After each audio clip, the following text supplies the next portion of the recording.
lumayo. Padadaanin natin ang sasakyan. Ilabas ang mga placards. At tayong lahat ay sumama sa panawagang ito.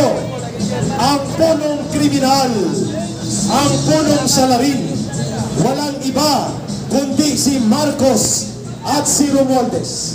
Mapalad tayo na dumating na po ang grupo ng inyong iniidolo sa social media, ang matapang na si Captain Dado Enrique.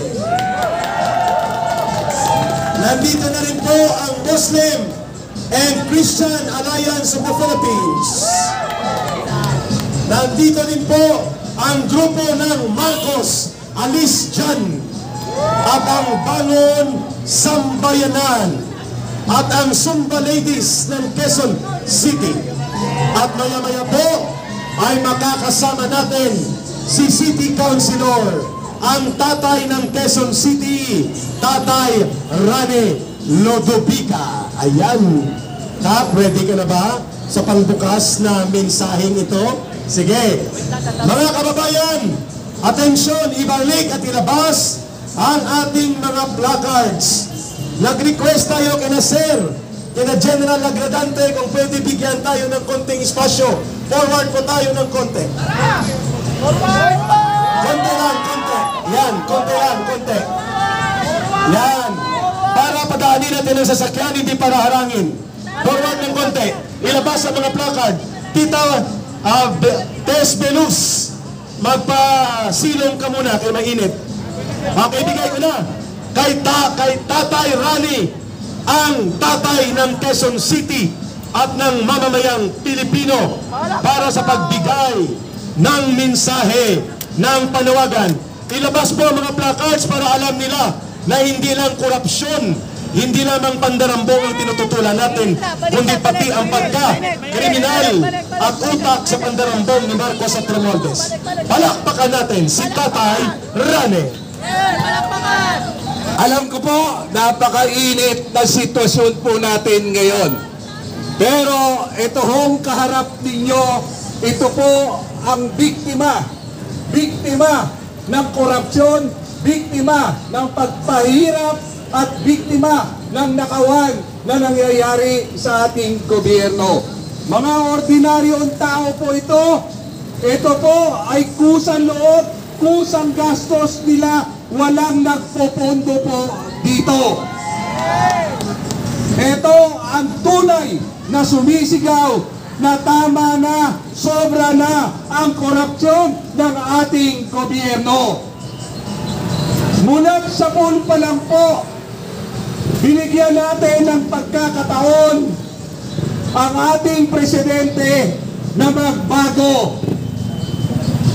Lahat ng tiwala at suporta pinagkaloob natin sa kanila. Pero ang nakakalungkot na kasabihan, pagka ang adik na di nagbago hanggang kailan, walang maasahan, adik ka ba din? At pagka ikaw ay adik, wala kang matinong pag-iisip at wala kang matinong magagawa sa bayang ito. Ang tunay na problema ng bayan natin ay ang ating leader. Leader na napaka-weak. Leader na kailanman hindi magbago, kailanman nagtatago sa kanyang impluensya sa droga at cocaine.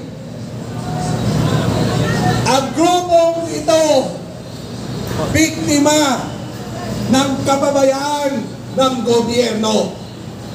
Gobyerno na inaasahan na magbibigay serbisyo, mangangalaga sa kanyang mamamayan. Iba't ibang sektor po ito. Buti pa noong araw, isang kahig, isang tuka. Pero sa administrasyon ng adik na presidente, 1,000 ka na kahig, hindi ka pa rin makatuka. Umpisa pa lang, napatunayan na ni BP Sara na meron hong insertion sa ating pong mga pondo ng ating gobyerno. Unang-unang sumigaw na merong anomalya sa lahat ng pondo na inaaprubahan ng ating Senado at ng ating mga congressman. Pero hindi natin pinaniwalaan na ang sabi niya pagka-approve ng budget ng Department of Education, tinawagan siya ng congressman, hinihingi ang 25% na porsyento doon sa pondo na inilagay nila sa mga Department of Education. Alam nyo ho, sistema na, nakagawian na ang pagnanakaw ng gobyernong ito. At ang kasabihan, pagka magnanakaw ang leader, magnanakaw din ang lahat ng kawani ng ahensya ng gobyerno. Sino ba gumawa ng budget noong 2025? Di ba ang mga congressman at ang mga ahensya ng gobyerno? Doon pa lang sa ahensya ng gobyerno, sa gumagawa ng budget, hinihimay-himay na nila ang korupsyon at yung pondo na para sa kanila. Pero ang taong mamamayang ordinaryo, binibigyan pa rin ng pagkakataon na baka mali ang ating hilala. Pinatunayan na po nitong budget na to, marami na nag-question, marami nang tumayo na ang budget ng 2025 ay puno ng anomalya. Pero walang nakinig. Ultimo, ang ating Supreme Court. Kung yung ating mga hustisya sa Supreme Court, ginampanan lang nila ang kanilang tungkulin at dineclare na ang constitutional yung budget ng 2025, siguro hindi mananakaw ang mahigit 2 trilyon dito pa lang sa flood control project. Tama! Tama! Tama! Paano na ang ibang mga proyekto? Alam niyo ba, lahat ng proyekto ng mga ahensya ng gobyerno, merong porsyento ang ating mga congressman. Maging dito, asphalt overlay, magkano ang hinihingi? Laging porsyento. Kaya kung tutusin, yung ating mga congressman hindi tunay na nagre-represent sa taong bayan o sa kanyang distrito. Kung hindi, nire-represent niya ang kanilang sarili, ang mga negosyanteng kasabwat sa nakawan sa gobyerno. Ngayon po, napakatalino ng mga buhayang presidente at ang ating Speaker of the House. Wala na ho tayong kakampi sa Kongreso.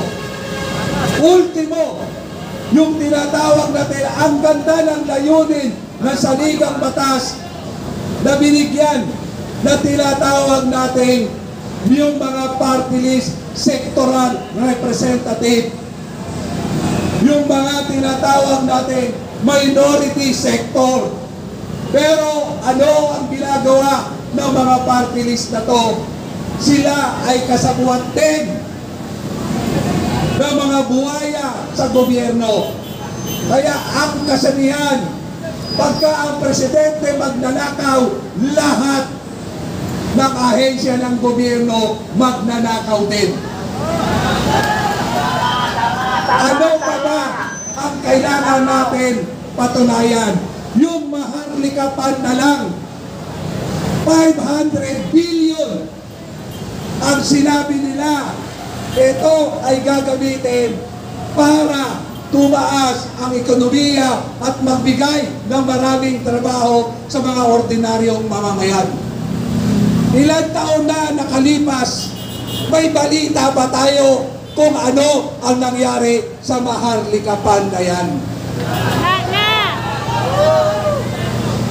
Ito hong gold reserve natin sa Central Bank, na ito hong gold reserve natin, minamandato ho. Dapat meron tayong reserve target na nangangaginto para kung magkaroon ng krisis sa ekonomiya, meron tayong mapaghuhugutan. Pagkatapos nakawan, ang Maharlika Fund nagbenta ng 25 tonelada ng ginto. Meron ho bang nakakaalam? Meron ho ba silang ibinigay kung ano ang nangyari dito sa ating reserve gold natin? At yan ay 129 billion pesos na krimen na dapat singilin ng taong bayan kay Marcos.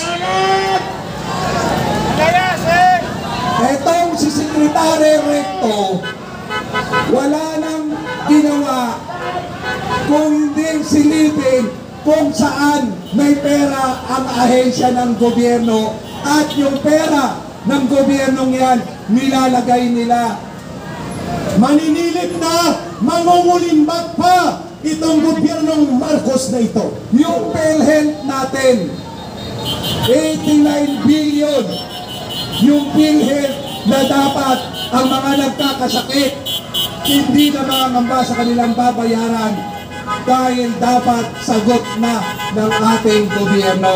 Ano ang ginawa ng PhilHealth natin? Dinambong, nilagay nila sa pondo ng Department of Public Works. Ayun. At ibabalik daw dahil nahuli na, pero huli na, nakaw pa rin. Ibalik mo man, nakaw pa rin ang ginawa nila. At ano pa po bang mga katibayan kung sinasabi nila makasalanan ang VP Presidente, tugisin natin? Magkano pa ang tinutugis nila sa Vice Presidente natin? Di ba 120 plus million at the confidential fund? At cleared 3 times ng Commission on Audit. Ano ang sinasabi ni Saldico noong iniimbestigahan ang confidential fund ni Vice President? Ang sabi niya, accountability, dapat ipaliwanag niya sa Congress kung saan napunta yung 127 million. Kay Saldico Caprani, 13 billion. Ngayon, 13 billion kay Saldico pa lang. putang ina mo, Saldico! Putang ina mo! 13 billion, gago! Magnanakaw ang putang ina! Nasaan ka? Putang ina mo! Magnanakaw! Boy takas! Kapag yun ni Romualdez, boy tago na rin! Palibasa, ginawa kang scapegoat ng pinakabuhaya sa lahat ng congressman. Itago natin sa pangalang Speaker putang ina mo, Romualdez. Yes! Dapat lang iputang ina ang talentado! Tama lang yan! Mga taong bayan, pulis ka man, MMDA ka man, estudyante ka man, lahat tayo dito ay ninakawan. Ako, taong gobyerno, may sinumpaan ako. Ang sabi na ipagtanggol ko ang konstitusyon ng ating bansa, na maglilingkod ako ng buong puso at katapatan. Iputangin ninyong mga congressman kayo. Kayo ang mga magnanakaw na dapat litisin, na dapat atulan. Putang ina nyo, kayo ang nagpapahirap sa bayang ito. Nagkusina Marcos resign. Dito lang sa Quezon City, pinatunayan ni Mayor Joy Belmonte Ayun, ayan na. kung magkano ang winaldas ng mga congressman ng taga Quezon City. Magkano ka? 17 billion flood control project. Wow! Mga magnanakaw! Pinatagtakpan pa ni Tito Itbulaga dahil involved ang kanyang inaanak. Wow! 17 billion! Hay na hay!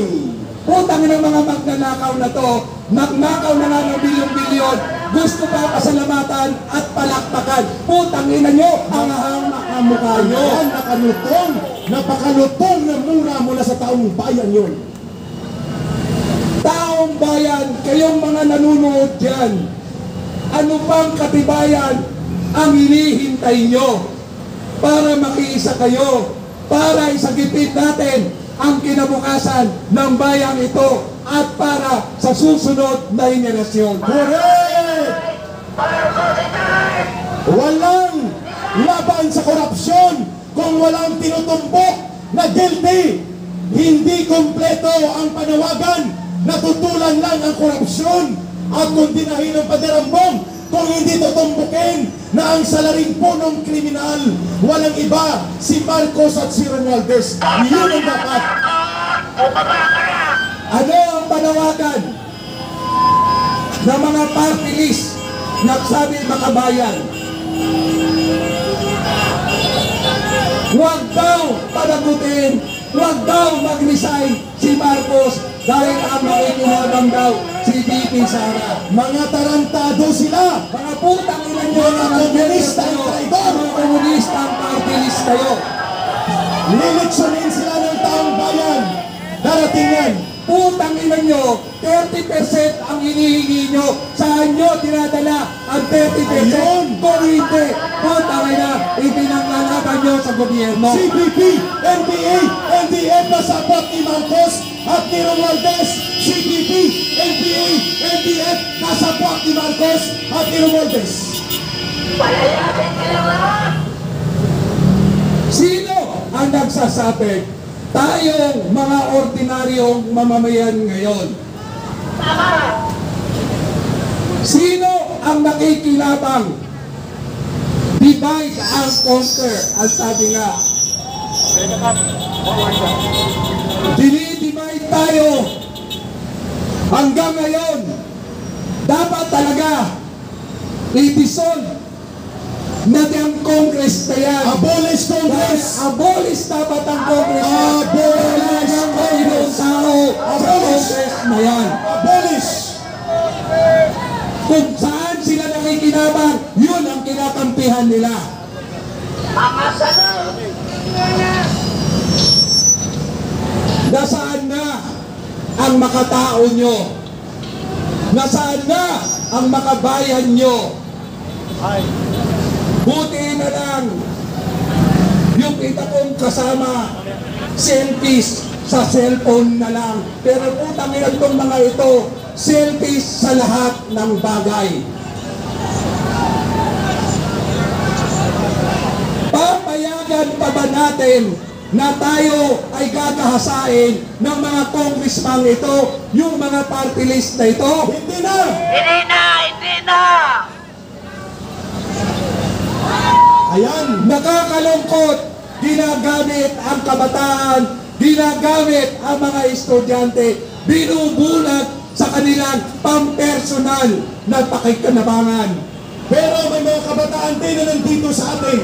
At kanina Kap, 6 years old, nakahawak ng kanyang kartulina na maliit ay nakalagay, I am a 6 years old boy. I want to protect my future. Please join me. Ito ang tunay na mukha ng politika natin ngayon. Aywan ko lang kung papayagan niyo pa.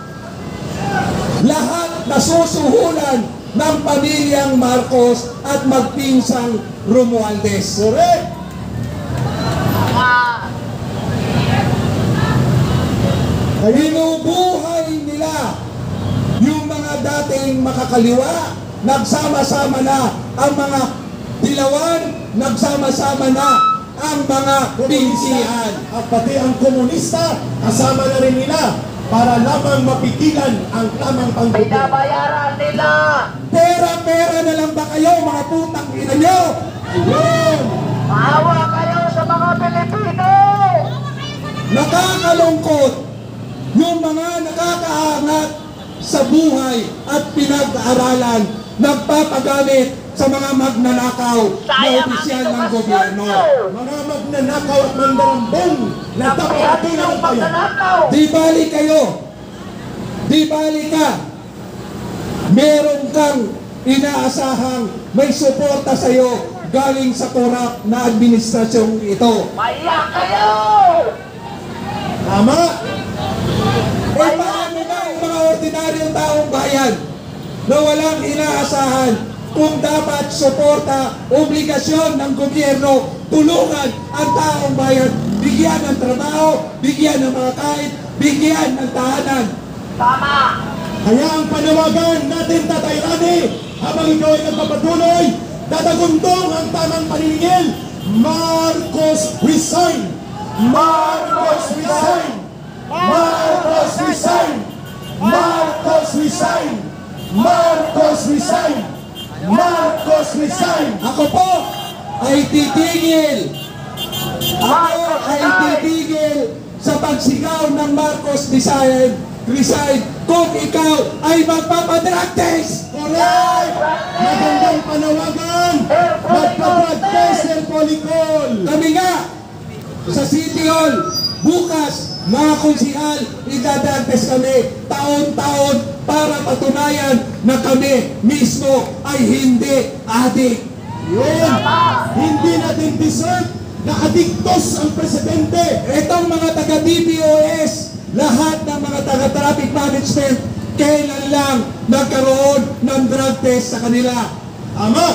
Pero kung ang adik ng Bongbong Marcos na yan, ayaw na ayaw. Hoy, pakyo ka rin. Pakyo ka, putangin mo. Ulong, pakyo. Putangin mo, pakyo. Ulong, kurap ka, itinabang ka sa kurap. Pakyo ka.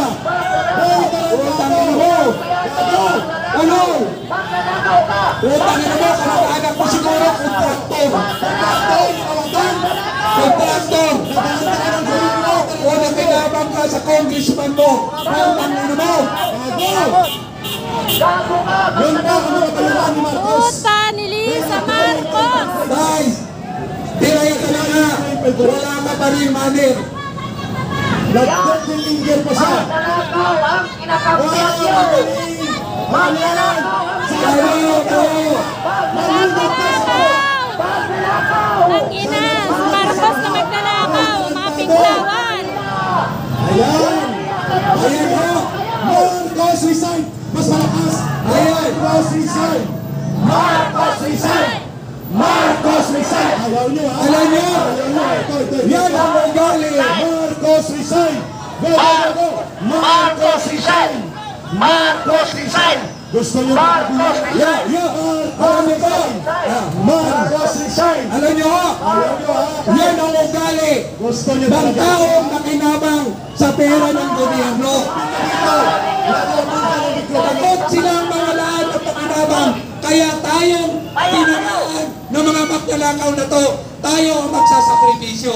Hindi namin papayagan yan dito. Subukan mo lumapit dito sa mga nakaranas sa baha. Kung hindi ka lalamon ng mikropono, tarantado ka.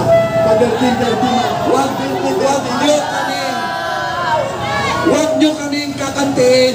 Subukan mong lumapit dito at lalamunin mo itong mikropono. Kami, Magnanakaw kayo. lahat ito, kanya-kanyang gastos para lang pumunta rito. Hindi kagaya nila, putang ina, sinusuportahan lahat ng organisasyon nila. Sige, mas malakas! Marcos resign! Marcos resign. Marcos resign. Marcos resign. Alam nyo ba ang Marcos kasabihan? resign. Alam nyo ba ang kasabihan? Ang pumuproteksyon sa magnanakaw sa ating gobyerno, magnanakaw na rin sila. Correct! Magnanakaw kayo! Pangalili kontra korupsyon si Marcos ang sinusuportahan. Tarantado! Anti-corruption! Pero, Ito ay Marcos design! pinalit! Go ahead ka! Go! Walang Alam niyo ho, maraming kaming nagpapahayag kasi kami ang tinatamaan, ang pamilyang ordinaryong Pilipino, ang laging sinasakripisyo at laging ninanakawan ng mga napagsasamantalang tao sa gobyerno. tama! Magnanakaw! Ulitin ko po,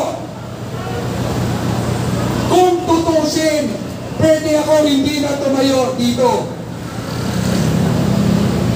Tatlo ang anak ko, isang abogada. Abogada ang anak ko, bunso. Graduate ng UP, graduate ng Ateneo. Yung pangalawa ko, doktora na naglilingkod ngayon sa mamamayan. Ang pangalay ko, katuwang ko ngayon sa pagtindig sa katotohanan. Bakit namin ginagawa ito? Dahil mahal namin ang bansang ito, mahal namin ang kapwa Pilipino na naghihirap, na pinagsasamantalahan, mga nagpunta ng mga congressman na yan, na mga politikong yan. Mga kabataan, di man yung future! Ayan Marcos, resign kami dito para layasin at uhusgahan ng taong bayan ang kriminal at mandarambong na si Marcos. Darating tayo dyan. Kaya po, ang araw na to, iba't ibang klase ang kilos protesta. Pero yung dalawang kilos protesta, pinunduhan ng mga magnanakaw na congressman at magnanakaw na administrasyon na Pangulong Marcos. Hehe! Walang Saan kurang ka dito! nakakakita? Sumusuporta katulad sa inyo! Yung kanilang sa placard pa lang, makikita nyo na nagtatago sa party list. Yes, isa pa yun ang akbayan. Partilis ni Boy Niwe. Tingnan mo, 150 million ang mga meron. ang tarpaulin nila. Tarantado din yan ang grupo na yan. Di isa lang ang may gawa ng tarpaulin nila. Ginagamit kayo dyan! Ang nakakalungkot, Dito kayo yung pumunta! mga ordinaryong mamamayan, kayong nakikinig dyan, kayong natatakot dyan, kayong walang pakialam. Habang wala kayong pakialam, nanakawan at nanakawan tayo ng mga administrasyon Marcos na to at mga congressman na to. Agree! Yan siguro. Kaya sila nagpaparali-rali, hindi para sa katotohanan at paningil. Ang sinasabi nila, kukunti lang naman yung mga tumatahol dyan.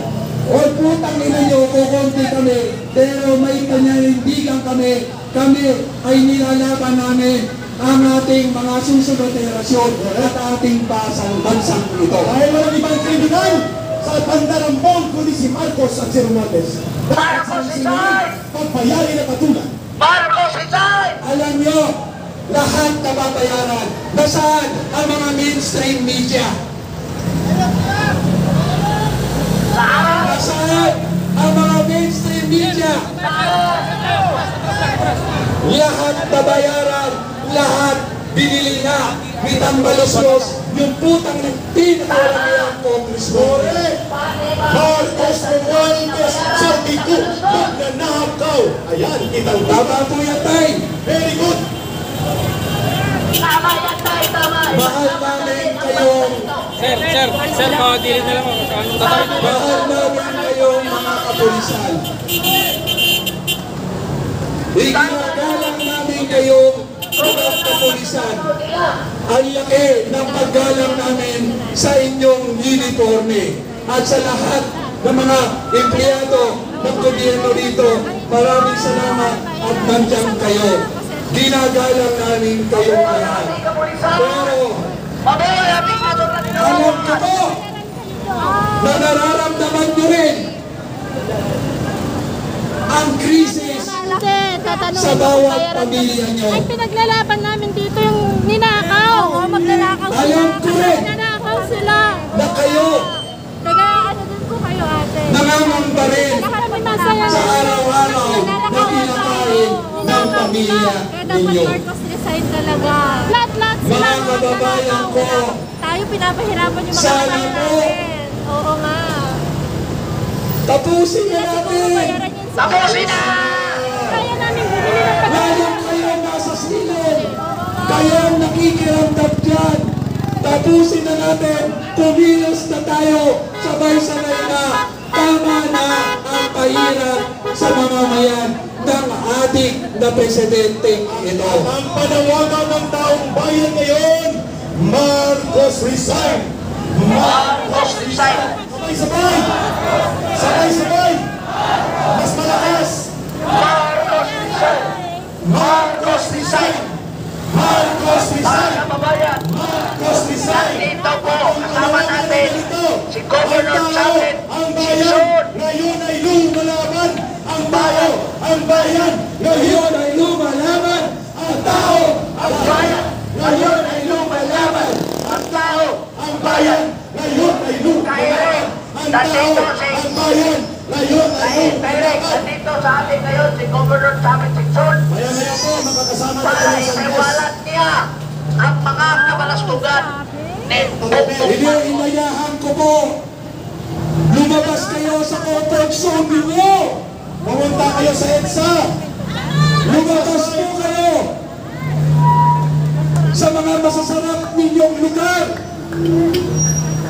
Magsama-sama na tayo para sa ating bayan at sa ating kababayan na hirap na. Tama! Kasi kaya ayaw din namin mag-is na bayaran. Ang gobyerno ay dapat maglingkod sa taong bayan. Pero ano ang katotohanan ngayon? Ang taong bayan, alila ng taong gobyerno. Ninanakawan pa ng sindikato ng gobyerno ni Marcos at Romualdez. Bayaran kasi kami. Oo nga. Kaya dapat tayong manindigan. Dapat tayo